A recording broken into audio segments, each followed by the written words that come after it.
కాలంతో పయనించేవాడికి కానిది ఏముంది, సాధనతోనే సాధ్యమవ్వునని సదాశయంతో సాగర ముందుకు రాదురా ఏ విజయం.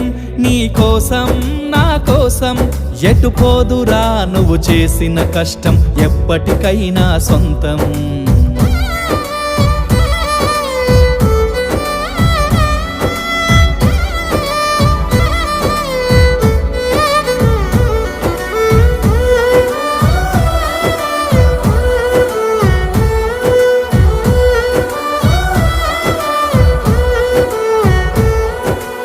ఆకాశంలో అలలాగా పోయే ఆ పక్షులనే చూడు, అనుకున్న గమ్యమెంతున్న గాని అవి ఆపవు తమ పరుగు. నీ చుట్టూ ఉన్న ప్రతి ఒక్కటి లక్ష్యంతో బతుకుతుంది, అది పట్టే వరకు గురి పెట్టును.